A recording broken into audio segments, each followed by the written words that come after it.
Hello and welcome to the Complete Podcast Network. I'm Anthony Wilson, recording from Los Angeles, California. So I just wanted to give my reaction to the news that broke last night that Husan Longstreet will indeed be entering the transfer portal. Husan Longstreet, the five-star quarterback who was at USC last year, played I think in 4 games as a backup, uh, and then ended up redshirting.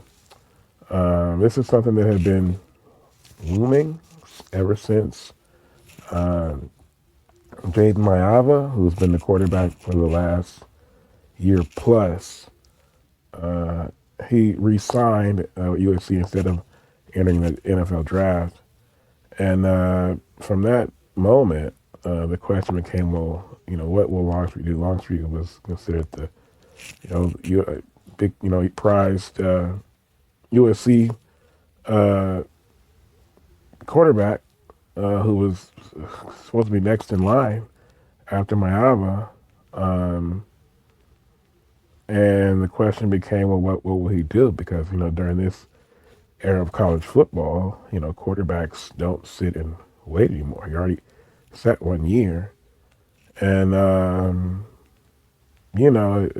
basically the news broke last night, as I said, that he will be transferring. Uh, the big fear is that if Dante Moore decides to go to the NFL, which is, I'll say, a better than at least a better than 50% chance that he will, that Hassan Longstreet could end up at Oregon. Oregon obviously has everything, all the resources and the assets and the means to. And then it would be, if Moore leaves for the NFL, for the opportunity will be there for Longstreet to go and step right in and be their starting quarterback. Um, I've been talking about this a lot uh, for the last month or so. Uh, Jaden Maab is somebody I think is a good college quarterback. There are some people who say that he could be the first quarterback taken in the draft next year if he continues to develop. I don't see him being that type of prospect. Uh, when he first got here, I thought, oh, this is a dynamic, type weapon like a Colin Kaepernick. But then this year, he really dialed it back on the running and really only ran on design runs. And a little bit we saw for Son Longstreet, he seemed to be more of that dual threat option type quarterback in the truest sense, the type of guy that you see when when Heisman's just putting up gaudy numbers. And I was looking at it, and I said, I said even before they lost the bowl game, once they lost the bowl game, I think more people started to come around to my side. I said that Longstreet would give USC a higher ceiling in 2026, especially when you look at their schedule. It's a pretty stacked schedule next year. Ohio State comes to the Coliseum, as does Oregon. Indiana's on the schedule, so it's a tough schedule. And I just felt like with what they're losing their top two receivers, Jacoby Lane and Makai Lemon, that it would behoove them to have a more dynamic option at quarterback against such a schedule. Um, and instead it would be Jaden Maava, Tunu Kynes, who I think is fantastic. He's ready to be the wide receiver one. They're going to need another receiver to step up and be that second receiver, or they have to go and get one in the transfer portal. And I don't know. I just looked at it and thought, well, it sucks that he's leaving because things were really lining up. Where even like so let's say he had, you know, I guess him starting was never an option once Lava decided to return. But let's say that he had stayed and sat another year, and then you go into 2027. You know who the quarterback is going to be. The 2026 recruiting class, which is number one in the nation, well, they have a year under their belt, so they're now one of their sophomore year starting to develop, and it's just all starting to make sense. You got King Miller as he'll be the junior running back by then, and you so you got Hassan Longstreet, King Miller, and Tanuk Hines as your big three in 2027. But with the facility opening this year, it's like everything's starting to line up. And then once that happens, you take that and you take that momentum, and you just keep going from there. But with Longstreet transferring now, that momentum is I feel like it's going to be it's pretty much ruined. Let's say they come out next year and they go 6-6 against that schedule. Does Lincoln Riley get fired? Does he survive that? Right? And then even if he does get fired, you got to know that a lot of those kids who came in that recruiting class, they're gonna probably look elsewhere, which is usually what happens because they came here to play for Lincoln Riley. Um, and and then even if he doesn't get fired, well, then you put yourself in a situation where, okay, in 2027, is Jonas Williams the guy? Is Jonas Williams a 4-star recruit? Hassan Larson was a 5-star recruit. Do they go and they get somebody else in the transfer portal? Uh, it's like I said, Jaden Mauer has been good, but he hasn't been good enough. You know, um, so I mean, it just complicates things a great deal. You know, the facility opening up is good, but that's not going to save them. The only thing that's going to save USC and get them back to where they need to be is it's going to take a head coach. And I've talked about this before about the how the USC head coaches have performed going back to since John Robinson's first tenure, right? So Robinson's first tenure ended in 1982, right? So these are the head coaches the USC has had since then. Ted Tollner, he went 26-20-1. Larry Smith went 44-25-3. John Robinson, his second tenure, he went 37-21-1 in his second tenure. Paul Hackett went 19-18. Then Pete Carroll comes. Pete Carroll goes 97-19. That's an 84% winning percentage over 9 seasons. If you and 10 of those 19 losses came in year 1 when he went 6-6, and in year 9 the last year when he went 9-4. So you take those losses away and those seasons away. That's 82-9 in the peak of that stretch between 2002 and 2008. So it absolutely, I mean, obviously, just, the best run in USC history. Uh, John McKay, I think, won more championships. I'm not sure exactly how many he won. Pete won 2. But that was that Pete Carroll run was the run that made USC fans think that, oh, we can still be the premier program in college football, or one of them. Then Pete, obviously, the situation happens. He leaves the NFL. Lane Kiffin goes 28-15. Steve Sarkisian goes 12-6. Clay Helton goes 46-24. Now Lincoln Riley is only 35-17 after 4 seasons. You also had a couple interim coaches in there.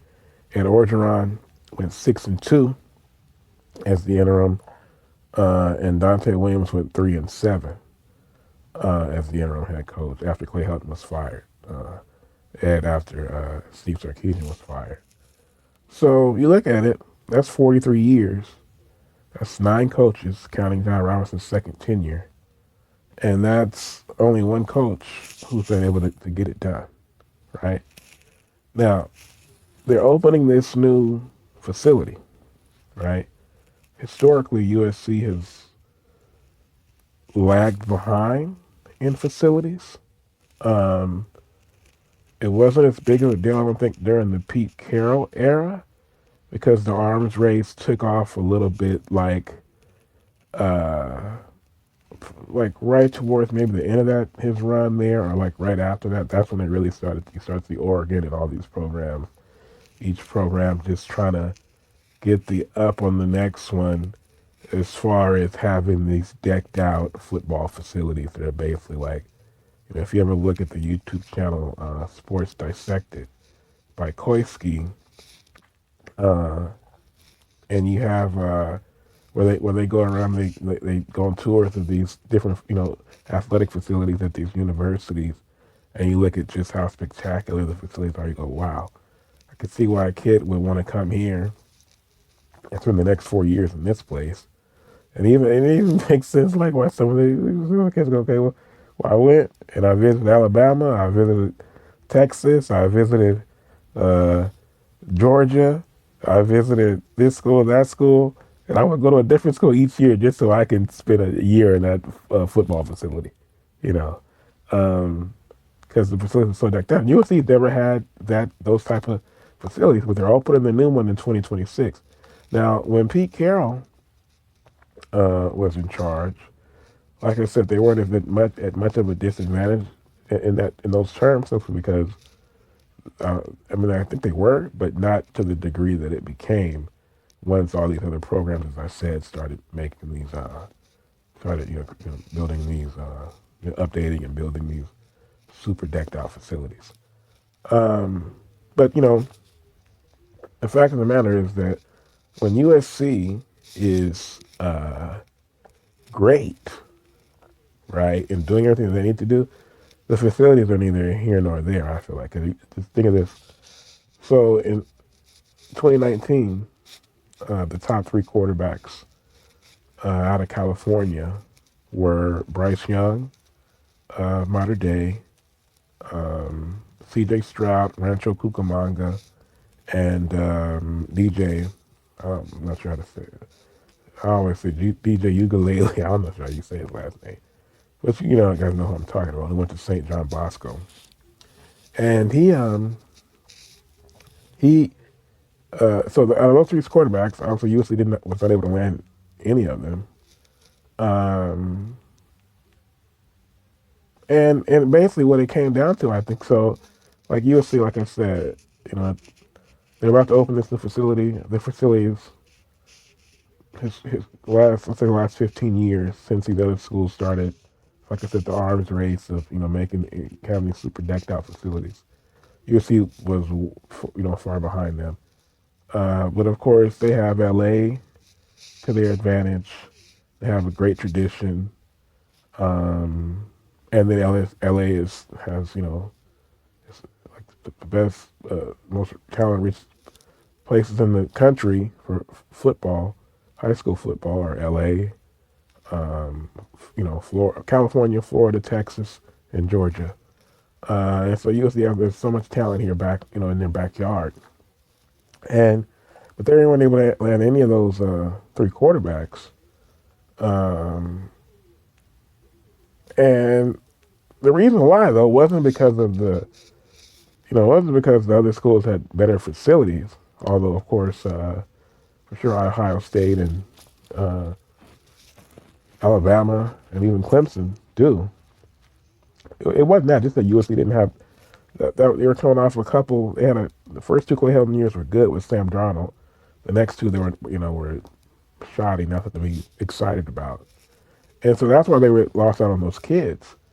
But if USC was great, like how Clemson, Ohio State, and Alabama rate, how USC was great during the Pete Carroll years.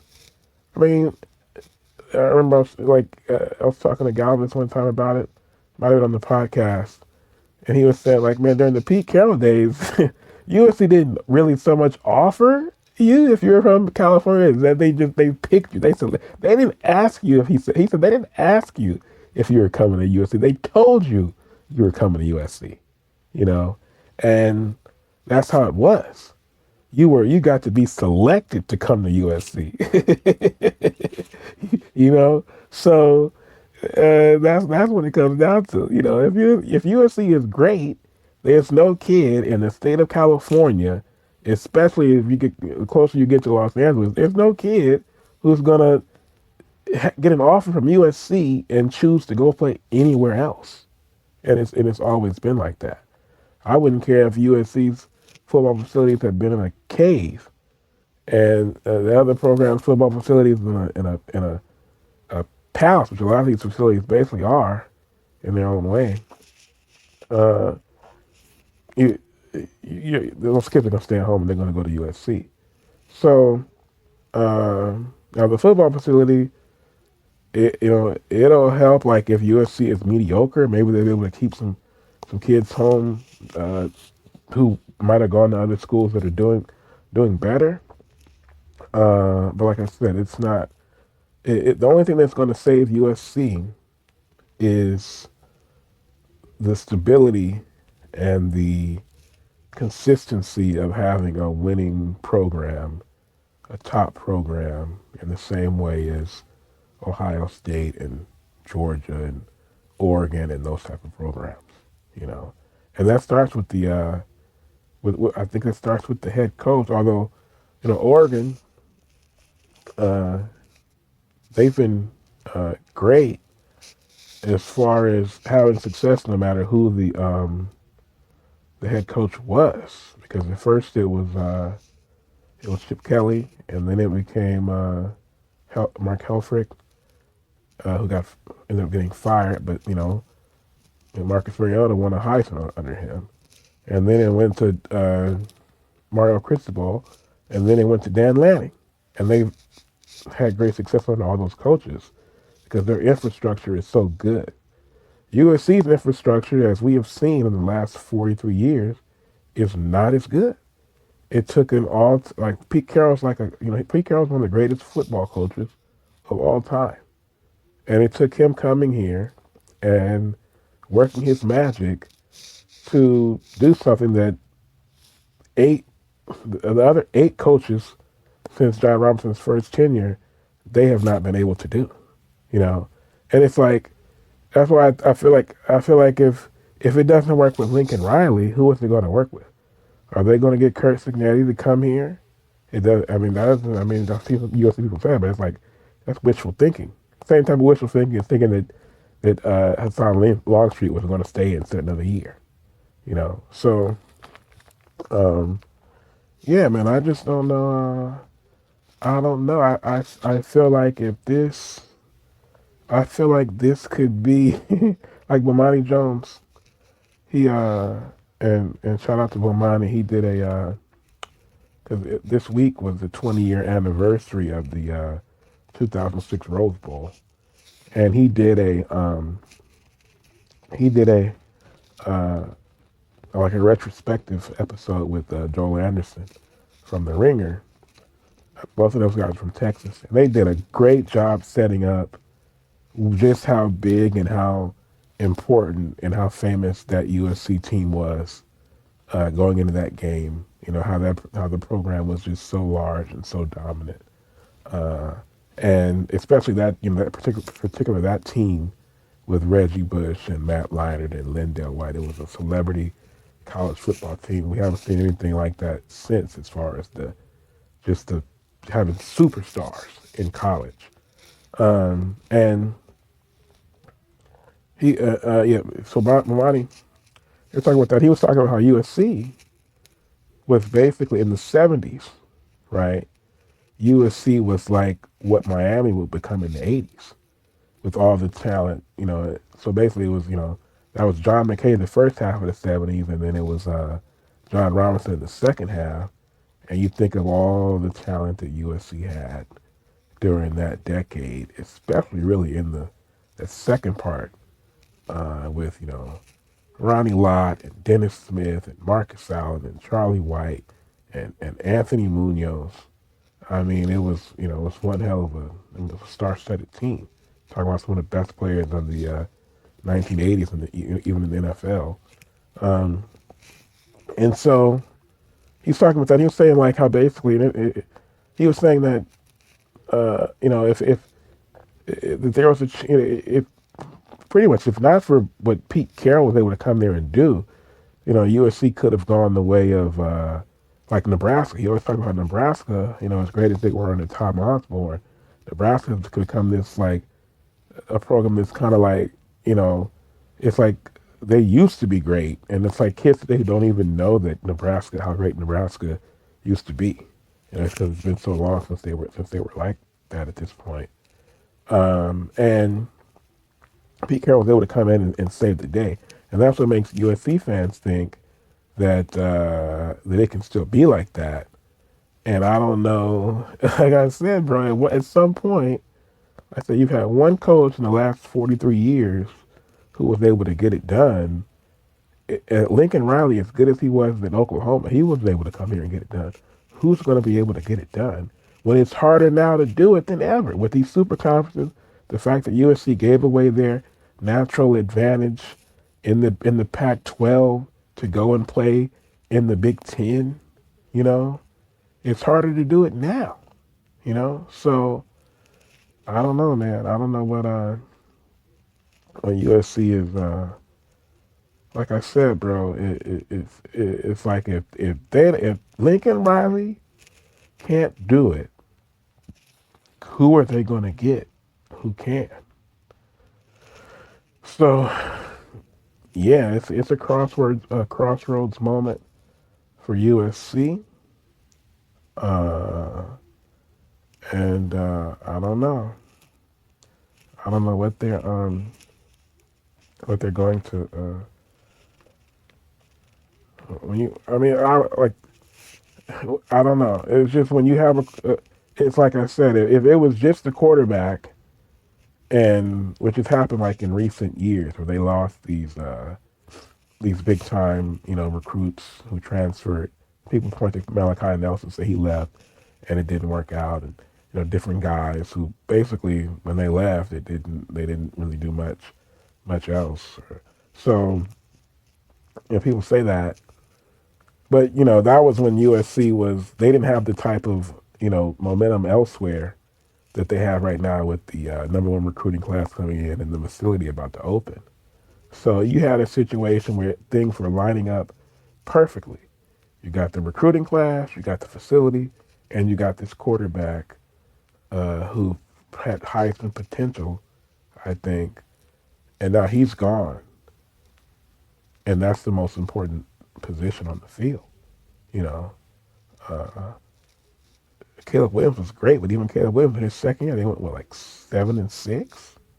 You know, Miller Moss, he didn't even make it through one full season. Drake Mob is okay, but what were they 8-5 last year and 9-4 this year?